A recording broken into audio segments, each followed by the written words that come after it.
తాకట్లో ఉన్న మీ బంగారాన్ని విడిపించి ఆ రోజు ఆన్లైన్ రేటుకి కొంటాం. Sharma gold company.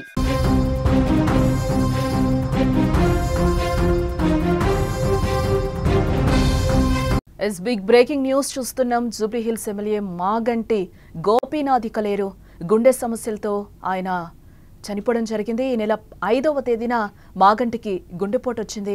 ఏఐజీ ఆసుపత్రికి కుటుంబ సభ్యులు తరలించిన విషయం తెలిసిందే. చికిత్స పొందుతూ ఆయన ఆదివారం ఉదయం 5:45 మరణించారు. గత కొంతకాలంగా కిడ్నీ సమస్యలతో మాగంటి బాధపడుతున్న విషయం కూడా తెలిసిందే. జూబ్లీ హిల్స్ నుంచి హ్యాట్రిక్ ఎమ్మెల్యేగా మాగంటికి పేరుంది. ఏపీ నుంచి వచ్చి హైదరాబాద్లో మాగంటి ఫ్యామిలీ స్థిరపడిందని చెప్పుకోవచ్చు. ఇక హైదరాబాద్లోనే 1963 జూన్ 2వ మాగంటి జన్మించారు. 1980లో వెంకటేశ్వర ట్యుటోరియల్స్లో ఇంటర్మీడియట్ పూర్తి చేశారు ఆయన. 1983లో ఓయూలో BA పూర్తి చేశారు.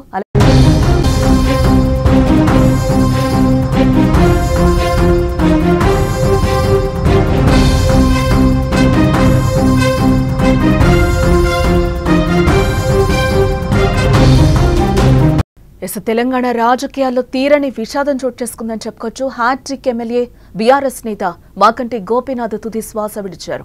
ఏఐజీ ఆసుపత్రిలో గుండె సమస్యతో చికిత్స పొందుతూ ఆయన చనిపోయారు.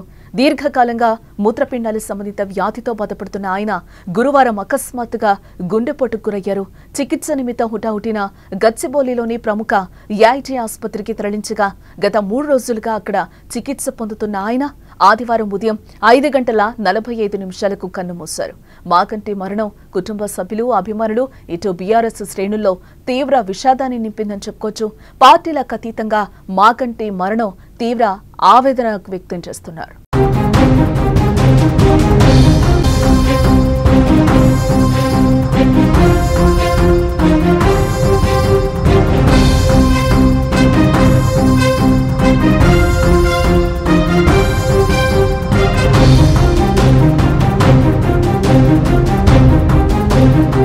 తెలంగాణ రాజకీయాల్లో మాగంటి తనదైన ముద్ర వేశారు.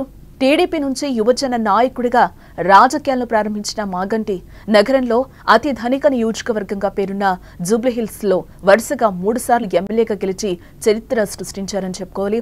గోపీనాథ్ తండ్రి మాగంటి కృష్ణమూర్తి ఆంధ్ర ప్రాంతం నుండి వచ్చి హైదరాబాద్ లో స్థిరపడ్డారు. 1963 జూన్ 2వ తేదీన గోపీనాథ్ జన్మించారు. గోపీనాథ్ పుట్టి పెరిగిందంతా హైదరాబాద్లోనే అని చెప్పుకోవాలి. హైదర్గూడలో నివాసం ఉండేవారాయన. మొదట్లో ఆయన తల్లి మహానంద కుమారి గోపీనాథ్కు సునీతతో వివాహం జరిగింది. వారికి ఒక కుమారుడు, 2 కుమార్తెలు కూడా ఉన్నారు.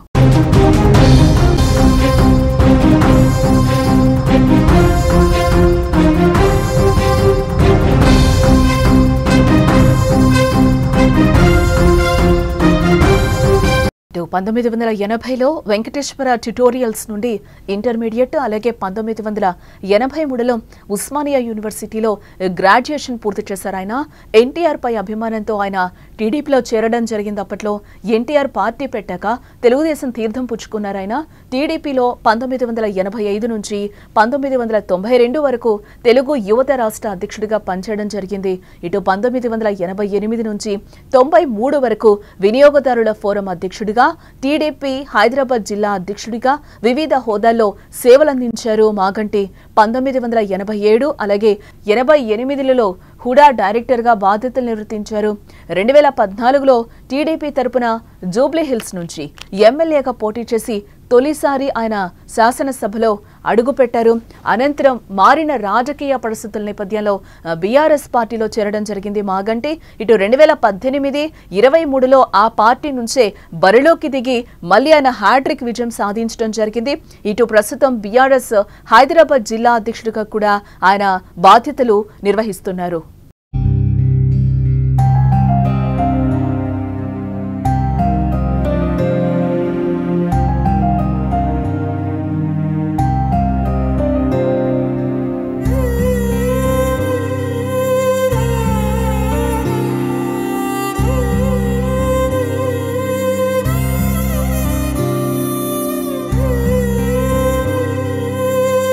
ఎస్ గోపీనాథ్కు రాజకీయాల కాదు సినిమాలంటే కూడా పిచ్చని చెప్పుకోవాలి. తన తల్లికున్న సినిమాలపై ఇష్టం ఆయనకు వచ్చిందని చెప్పుకోవాలి. దీంతో పలు సినిమాలను కూడా ఆయన నిర్మించడం జరిగింది. 1995లో ఉప్పలపాటి నారాయణరావు దర్శకత్వంలో పాత బస్తీ నిర్మాతగా మారారు. తర్వాత 2000 సంవత్సరంలో రాజశేఖర్ హీరోగా రవణ సినిమా కూడా నిర్మించడం జరిగింది. తారకరత్న హీరోగా నటించిన భద్రాద్రి రాముడు చిత్రాన్ని కూడా గోపీనాథే నిర్మించడం జరిగింది. ఇటు 2009లో మరొకసారి రాజశేఖర్తో నా స్టైలే వేరు సినిమాకు నిర్మాతగా వ్యవహరించడం జరిగింది గోపీనాథ్. మాగంటి నిర్మించిన చిత్రాలు ఏవి పెద్దగా విజయం సాధించలేదు. ఆయన సినిమా ఫీల్డ్లో ప్లాన్ అయినా రాజకీయాల్లో మాత్రం ఆయన హిట్ అయ్యారని చెప్పుకోవచ్చు. మంచి రాజకీయ భవిష్యత్తు కలిగి ఉన్న ఆయన 62 ఏళ్లకే అనారోగ్య సమస్యలతో మరణించడం ఇటు అభిమానులు అనుచరులను తీవ్ర ఆవేదనకు గురి చేస్తుంది.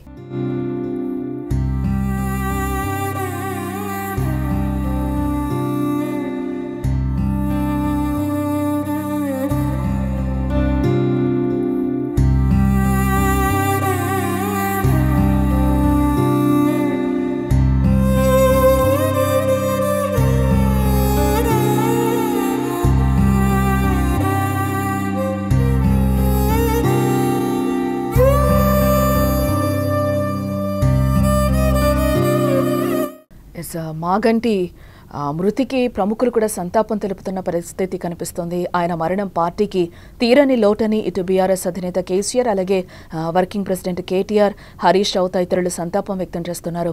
తెలంగాణ ముఖ్యమంత్రి రేవంత్ రెడ్డి అలాగే టీపీసీసీ అధ్యక్షుడు మహేష్ కుమార్ గౌడ్, రవాణా శాఖ మంత్రి పొన్నం ప్రభాకర్ అలాగే బీజేపీ ఎంపీలు కిషన్ రెడ్డి అలాగే బండి సంజయ్ తదితరులు ఆయన మరణానికి సంతాపం తెలుపుతున్న పరిస్థితి అయితే కనిపిస్తుంది. మరణానికి ముందు కూడా ఆయన్ని ఏఐజీ హాస్పిటల్లో కేటీఆర్ పరామర్శించిన పరిస్థితి కనిపిస్తుంది. అమెరికా నుండి వెంటనే వచ్చి ఇటు హరీష్ రావు కానీ ఇటు కేటీఆర్ కానీ హాస్పిటల్స్కి వెళ్ళి నిన్న ఆయన్ని పరామర్శించిన పరిస్థితి, అలాగే కుటుంబానికి అండగా ఉంటామని కూడా కేటీఆర్ ప్రకటించడం జరిగింది.